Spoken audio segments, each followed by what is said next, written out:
उत्तम बनने का प्रयत्न करें तो क्या होगा? उत्तम का अर्थ है कि जितना प्राप्त करने योग्य है वो सब प्राप्त करना, किसी से अधिक पाने की इच्छा से नहीं, मात्र आत्मा की तृप्ति हेतु कुछ प्राप्त करना। उत्तम के मार्ग पर किसी अन्य से स्पर्धा नहीं होती, स्वयं अपने आप से स्पर्धा होती है। अर्थात उत्तम बनने का प्रयत्न करने वाले को देर अबेर सारा ज्ञान प्राप्त हो जाता है, बिना प्रयत्न के ही वो श्रेष्ठ बन जाता है। किंतु जो श्रेष्ठ बनने का प्रयत्न करता है वो श्रेष्ठ बने या ना बने, उत्तम कभी नहीं बन पाता।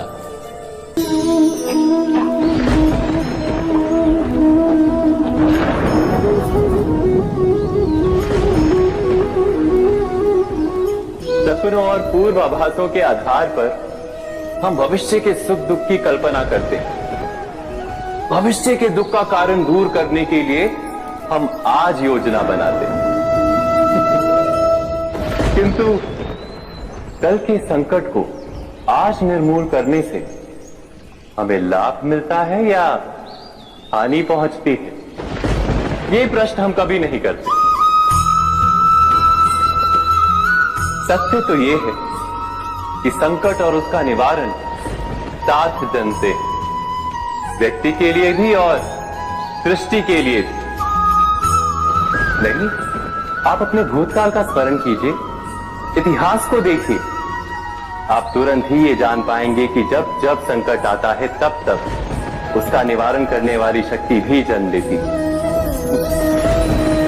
यही तो जगत का चलन है। वस्तुतः संकट ही शक्ति के जन्म का कारण है। प्रत्येक व्यक्ति जब संकट से निकलता है तो एक पद आगे बढ़ा होता है, अधिक चमकता है, आत्मविश्वास से अधिक भरा होता है, न केवल अपने लिए अपितु विश्व के लिए भी। क्या ये सत्य नहीं?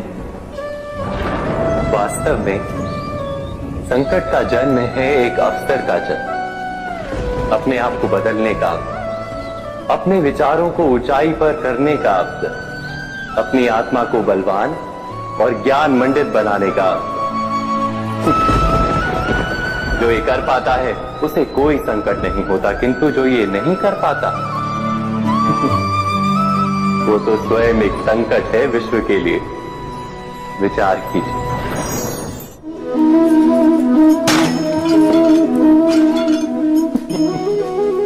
स्वयं विचार कीजिए।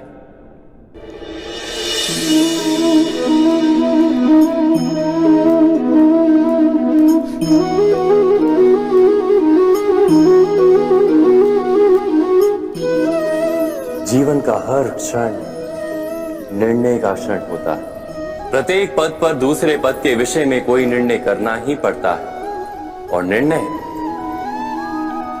अपना प्रभाव छोड़ जाता है। आज किए गए निर्णय भविष्य में सुख अथवा दुख निर्मित करते हैं, ना केवल अपने लिए, अपने परिवार के लिए भी, आने वाली पीढ़ियों के लिए भी। जब कोई दुविधा सामने आती है तो मन व्याकुल हो जाता है, अनिश्चय से भर जाता है। निर्णय का वो क्षण युद्ध बन जाता है और मन बन जाता है युद्ध भूमि। अधिकतर निर्णय हम दुविधा का उपाय करने के लिए नहीं, केवल मन को शांत करने के लिए लेते हैं। पर क्या कोई दौड़ते हुए भोजन कर सकता है?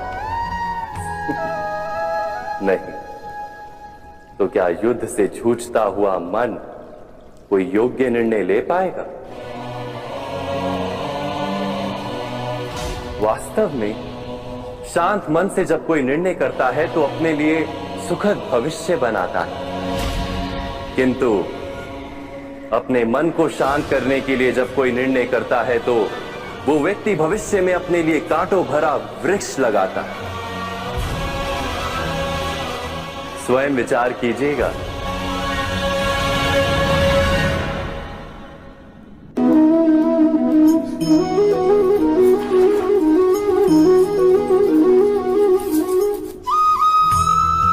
जीवन में आने वाले संघर्षों के लिए जब मनुष्य स्वयं को योग्य नहीं मानता, जब उसे अपने ही बल पर विश्वास नहीं रहता, तब वो सद्गुणों को त्याग कर दुर्गुणों को अपनाता है। वस्तुतः मनुष्य के जीवन में दुर्जनता जन्म ही तब लेती है जब उसके अंतर में आत्मविश्वास नहीं होता। आत्मविश्वास ही अच्छाई को धारण करता है। ये आत्मविश्वास है क्या?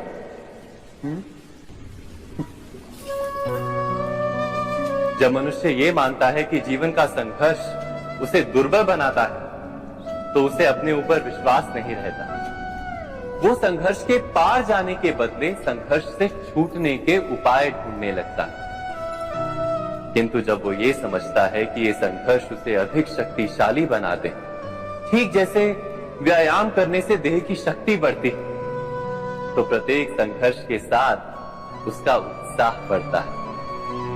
अर्थात आत्मविश्वास और कुछ भी नहीं, मन की स्थिति, जीवन को देखने का दृष्टिकोण मात्र है। और जीवन का दृष्टिकोण तो मनुष्य के अपने वश में होता है। स्वयं विचार कीजिए।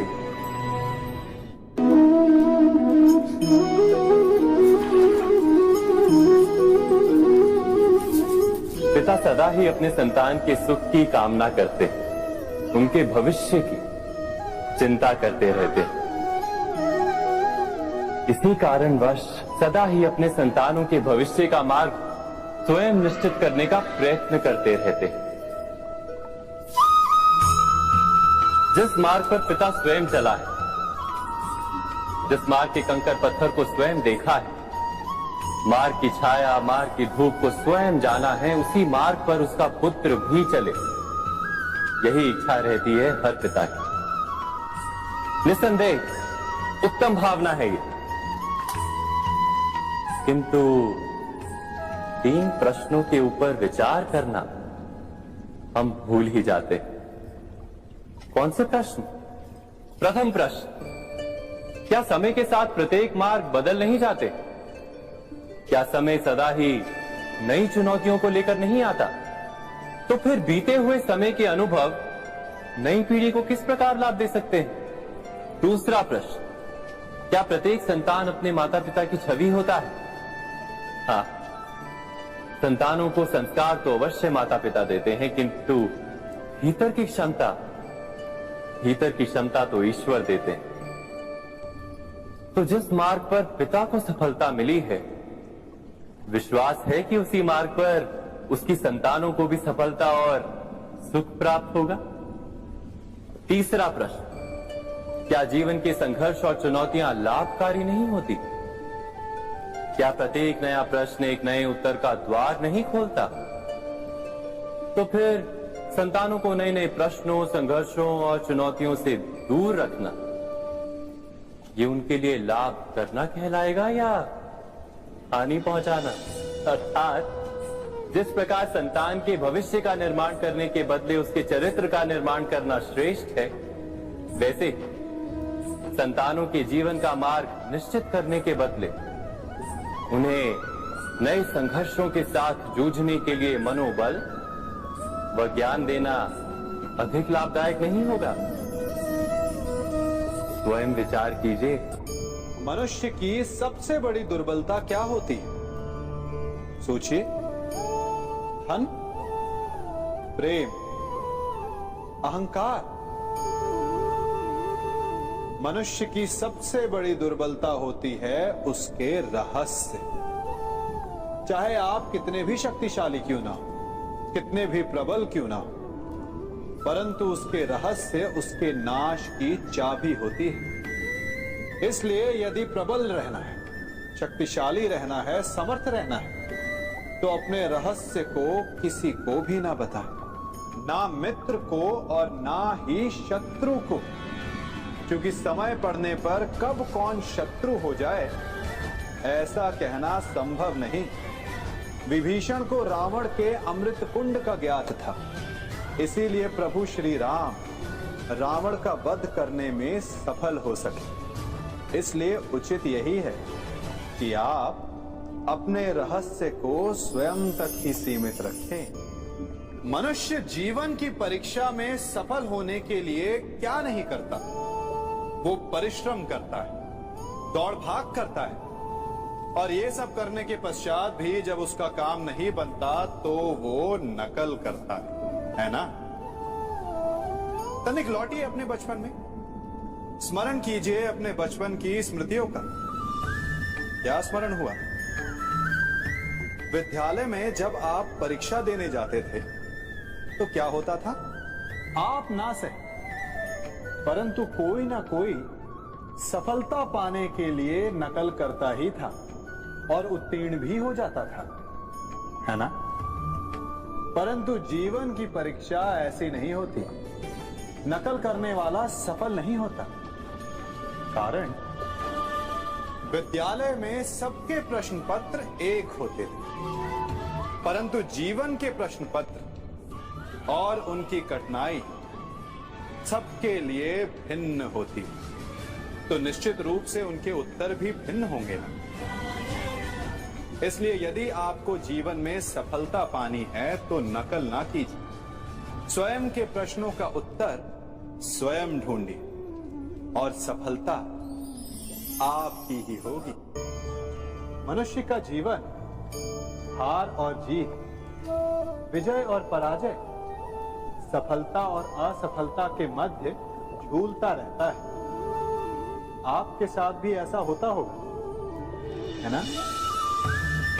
जब आप सफल होते हैं, किसी चुनौती पर विजय पाते हैं, तो मन प्रसन्नता से आनंद के उपवन में झूमने लगता है, और जब आप असफल होते हैं तब मन दुख और पीड़ा के सागर में डूबने लगता है। परंतु वास्तव में सफलता और असफलता है क्या? तनिक ध्यान से सोचिए। ये केवल हमारी मनोस्थिति मात्र है। हमारी पराजय तब नहीं होती जब हमारा शत्रु विजय प्राप्त कर ले। हमारी पराजय तब होती है जब हम पराजय स्वीकार करें। हम असफल तब नहीं होते जब हम लक्ष्य ना पा सकें। हम असफल तब होते हैं जब हम प्रयास करना बंद कर दें। इसलिए प्रयास करते रहें और हार ना माने, क्योंकि जिस दिन आप हार स्वीकारना बंद कर देंगे, जीत आपके चरणों में होगी। सबने बरगद के वृक्ष को तो देखा ही होगा। क्या आपको ज्ञात है, बरगद के वृक्ष के बीज का आकार राई से भी छोटा होता है, परंतु बरगद का वृक्ष संसार के महाकाय वृक्षों में जाना जाता है। जब उसका जन्म होता है तब उसमें वो जटाएं, वो शाखाएं नहीं होती, परंतु जैसे जैसे उसका विस्तार होता है, जैसे जैसे वो अधिक शाखाओं का भार उठाता है, अधिक पत्तियों का सृजन करता है, वैसे वैसे उसकी शाखाएं जटाएं बनकर जड़ तक पहुंचती है और इस वृक्ष को सहारा देती है। ये जीवन का बहुत महत्वपूर्ण पथ है। बिना लोभ लालच शुभ कार्य करें, अन्य लोगों की सहायता करें। धीरे धीरे आपने जिनकी सहायता की वो आपके सहायक बनते जाएं, आपकी जड़ों को और बलशाली बनाएंगे, आयु मान और आकार बढ़ाएंगे। सहजीवन, सहायता और निष्काम कर्म आपको मृत्यु के पश्चात भी मरने नहीं देगा, आपको अमर रखेगा। हमारा शरीर प्रकृति का एक महान आविष्कार है। इससे जटिल संरचना संसार में और कोई नहीं। हमारा शरीर जितना जटिल है, यदि इसे ठीक से जाना जाए तो इससे अधिक सरल ज्ञान देने वाला और कोई नहीं। हमारे शरीर में 5 इंद्रियां होती हैं जो हमें भाव, गुण और वस्तुओं का बोध कराती हैं। हमारे पास आंखें, नाक, स्पर्श के लिए त्वचा, कान और जीभा है। सबका भिन्न भिन्न कार्य है। आंखों से देखना, कानों से सुनना, नथनों से श्वास लेना, त्वचा से स्पर्श करना, और जीवा से स्वाद लें। परंतु क्या आपने कभी सोचा कि प्रकृति ने हमें 2 आंखें दी, 2 नथुएं दी, 2 कान दी, स्पर्श के लिए ये पूरा शरीर दी, परंतु जीवा केवल 1 दी। ऐसा क्यों? क्योंकि प्रकृति चाहती है कि हम देखें अधिक, सुने अधिक और ज्ञान अधिक अर्जित करें, बोले कम। क्योंकि अधिक वाचाल नाश को निमंत्रण देता है। स्मरण रखिएगा।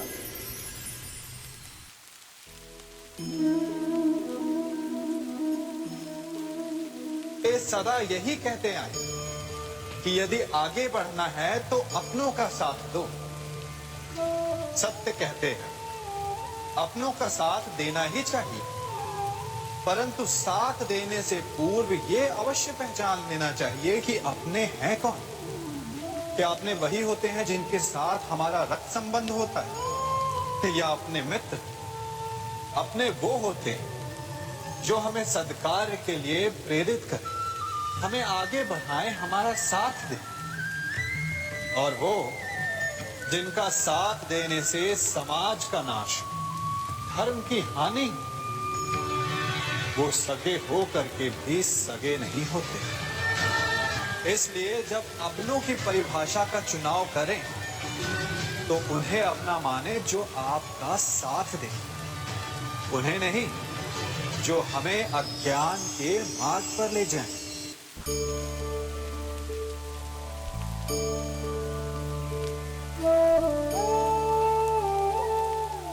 आप जिनसे प्रेम करते हैं सदा उनके समीप रहना चाहते हैं, नहीं चाहते कि कभी अपनों से दूर होना पड़े, बिछड़ना पड़े।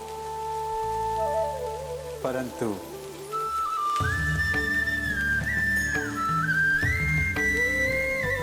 एक समय के पश्चात अपनों से दूर हो जाना उन्नति के लिए आवश्यक है। आप माता पिता हैं। यदि आप अपनी संतान के जीवन के हर पग पर उनका मार्गदर्शन करते रहेंगे तो आपकी संतान स्वयं मार्ग चुनना कैसे सीखेगी? मार्ग के कांटों से स्वयं को बचाना कैसे सीखेगी? इसीलिए एक समय के पश्चात अपनों से बनाई गई दूरी सदा लाभदायक रहती है।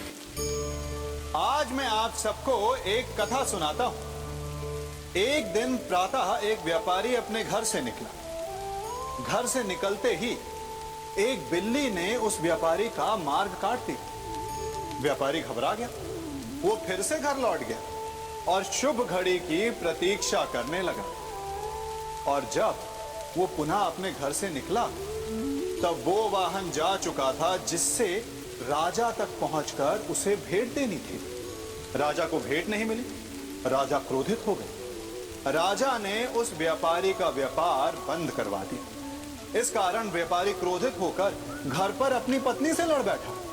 पत्नी अपने बच्चों समेत मैके वापस चली गई और उस व्यापारी के जीवन में यदि कुछ रह गया था तो केवल अंधकार।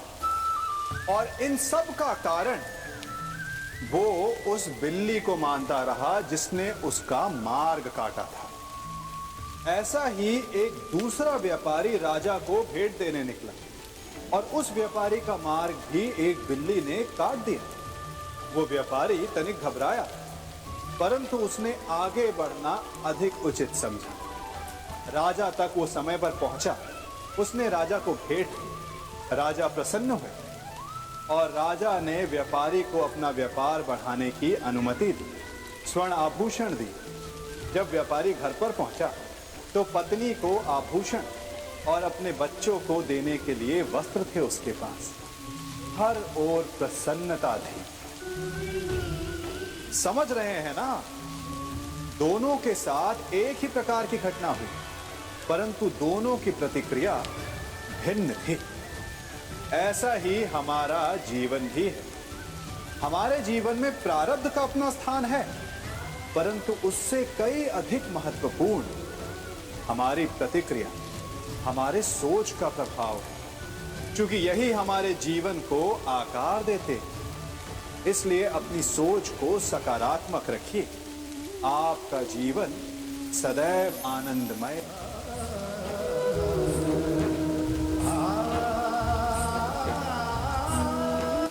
हम सभी अपने जीवन में कोई ना कोई कार्य करते हैं तो थकान की अनुभूति होती है, और यदि थकान ना उतरे तो कार्य करने का मन नहीं करता। हम आशा करते हैं कि कदाचित एक दिन में 24 के स्थान पर 26 घंटे होते तो आराम करने के लिए हमें और अधिक समय मिल जाता। हमें ऐसा अनुभव होता है कि हम बहुत अधिक कार्य कर रहे हैं ना? परंतु क्या आपने कभी सोचा कि जो लोग संसार में सफल हैं, उनके पास भी सफल होने के लिए दिन में केवल 24 घंटे थे, तो फिर वो सफल क्यों? इसका एक छोटा सा रहस्य है। वो कार्य चुनते हैं जो उन्हें प्रिय है, जिसे करने में उन्हें आनंद आता है। उन्हें लगता ही नहीं कि वो कार्य कर रहे हैं, उन्हें लगता है कि वो प्रतिपल आनंद मना रहे हैं। और जब आप आनंद मनाते हैं तो थकान कैसी? इसलिए यदि आप जीवन में कोई भी कार्य करें तो वो आपके मन को भाना चाहिए, या जो कार्य आप कर रहे हैं उसे अपने मन को भा देने। सफलता आपको मिलेगी। कभी सोचा है हमारा जीवन भी उस रेत की घड़ी की भांति है? जो रेत नीचे गिर चुकी है वो हमारा अतीत, जो अब भी ऊपर है वो हमारा आने वाला भविष्य है, और वर्तमान ये संकुचित स्थल है जहां से धीरे धीरे करके रेत गिर रही है। अर्थात हमारे पास जीने के लिए यही एक क्षण है। उसका उपयोग कैसे करना है ये हम पर निर्भर करता है। जो बीत गया उसका दुख मनाना है, या जो भविष्य में होने वाला है उसकी प्रतीक्षा में क्रोध करना है। सब कुछ करने के लिए यही एक क्षण है। प्रसन्न रहना है तो उसके लिए भी यही एक पल है। प्रतीक्षा करते रहोगे तो ये पल भी भूतकाल में बदल जाएगा। इसलिए आनंद के लिए, परोपकार के लिए प्रतीक्षा ना कीजिए। आपके पास जो पल है उनका भरपूर सदुपयोग कीजिए, क्योंकि इस घड़ी को पलटकर आप फिर से समय अवश्य गिन सकते हैं, परंतु अपना बीता हुआ समय आप वापस नहीं लौटा पाएंगे। मनुष्य भी बड़ा विचित्र प्राणी है। अपनों से नीचे के स्तर के लोगों को वो हे दृष्टि से देखता है, उनका उपहास उड़ाता है, उनसे बार बार कहता है कि तुम्हारा कुछ नहीं हो सकता, तुम भविष्य में कुछ नहीं कर पाओगे। जब मनुष्य के पास धन, संपत्ति, मान होता है तो वो दूसरों का आदर नहीं करता, परंतु वो एक बात भूल जाता है कि उससे भी अधिक शक्तिशाली कोई अस्तित्व में है, और वो है समय। काल काल अपना चक्र कब बदलेगा ये कोई नहीं जानता। समय अपनी करवट कब लेगा ये कोई नहीं जानता। कोयला भी समय के साथ साथ हीरे में परिवर्तित हो जाता है। इसलिए जीवन में कभी भी किसी का भी उपहास नहीं उड़ाना चाहिए।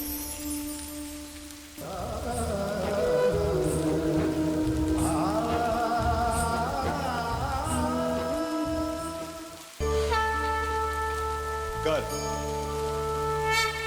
अभिमान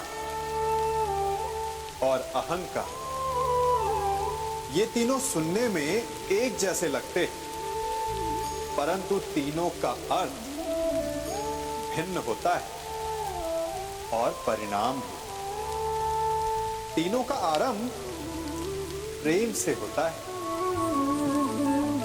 स्वयं से प्रेम, परिश्रम हमारे मन में गर्व को जन्म देता है और सफलता अभिमान जगाती है। यहां तक ठीक, परंतु जब ये भावना अहंकार बन जाती है तब वो समस्या बन जाती है, क्योंकि सबसे बुरा अंत अहंकारी का ही होता है। परंतु मनुष्य के लिए पहेली यही है कि पहचाना कैसे जाए कि अहंकार जग गया है और उसका दमन आवश्यक है। इसका उत्तर मैं नहीं, आपका मन देगा। जब तक आप स्वयं से प्रसन्न हैं, जब तक आप सबसे ऊंचा उठने का प्रयास कर रहे हैं, तब तक ठीक।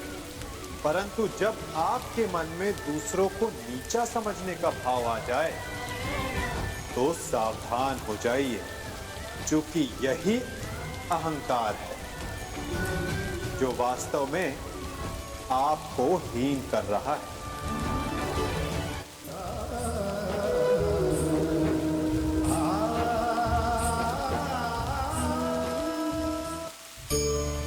आज मैं आप सबको एक कहानी सुनाता हूं। एक दिन गोकुल में दो व्यापारी आए।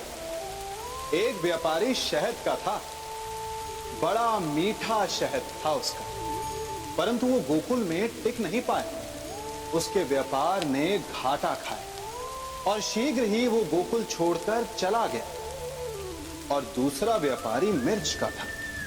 पहले दिन वो एक पोटली लाया और दूसरे ही दिन वो पूरी बैलगाड़ी भर कर लाया और धीरे धीरे पूरी मथुरा में उसकी धाक जम गई। मुझे बड़ा आश्चर्य हुआ, तो मैंने बाबा से पूछा कि ऐसा क्यों कि एक मीठे शहद का व्यापारी कंगाल हो गया और एक मिर्च का व्यापारी धीरे धीरे नगर सेठ बन गया।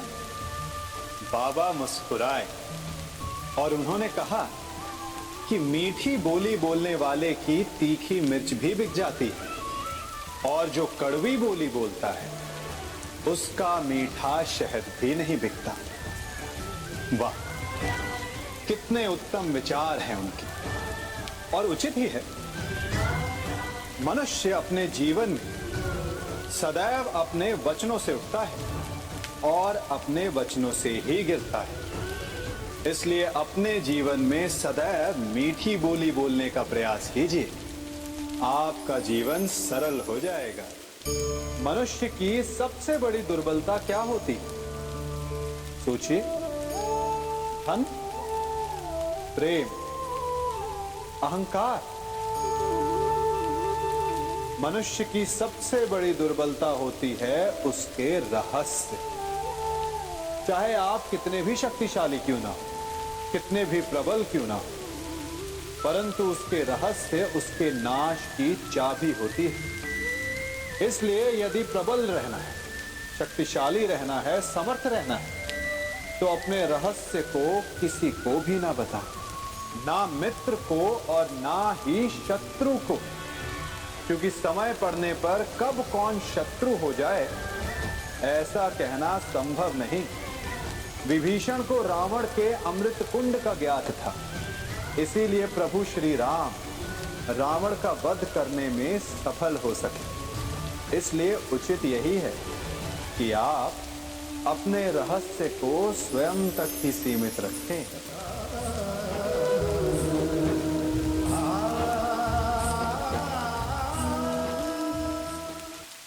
युवा अवस्था भी हमारे जीवन का कितना सुंदर काल होता है ना।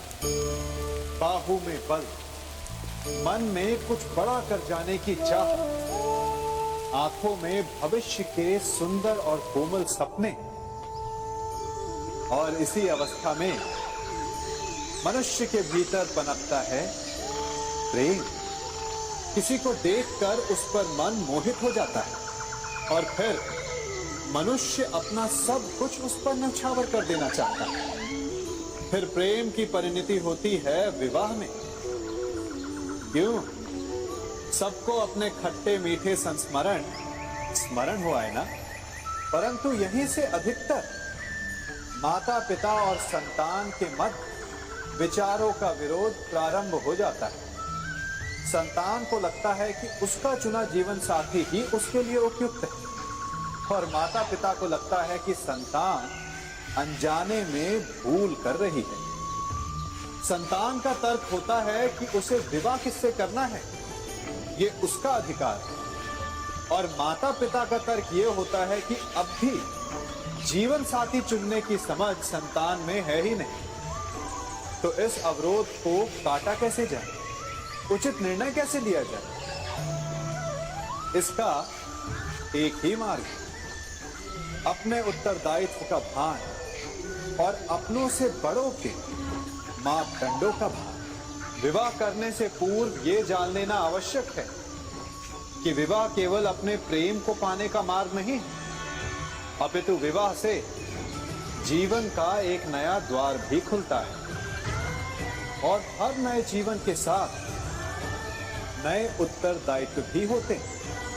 और यदि इन उत्तरदायित्वों को समझकर निर्णय लिया जाए तो विश्वास कीजिए, आपका दाम्पत्य जीवन आनंद से भरा रहेगा, और आपको कभी यह पछतावा नहीं होगा कि आपने कोई अनुचित निर्णय लिया। सागर का जल बाष्प बनकर उड़ता है, तब वो हमें दिखाई नहीं देता। मेघ उस जल को अपने भीतर छिपा लेते हैं, लंबी यात्रा करते हैं, प्रयास करते हैं कि वो जल सदा उनके भीतर छिपा रहे।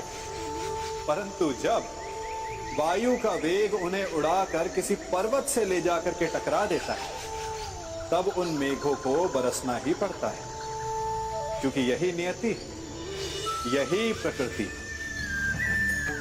क्योंकि जल को सागर में जाकर मिलना ही। ठीक ऐसा ही हमारे साथ भी होता है। हम सत्य अपने मन के मेघों में चाहे जितना छिपाने का प्रयास कर लें, परंतु समय की आंधी उसे वास्तविकता के पर्वत से ले जाकर के टकराकर हमारे समक्ष ले ही आती है। जिस भय के कारण आप सत्य को सामने नहीं लेकर आना चाहते, एक दिन वही भय हमारे समक्ष आकर खड़ा हो जाता है, और फिर हम लाचार हो जाते हैं, क्योंकि हमने उस भय का सामना करने की तैयारी नहीं की होती। इसलिए सत्य से भागे नहीं, उसे छिपाए भी नहीं, उसे स्वीकार करें। भविष्य की बड़ी विपत्ति से बच जाएंगे।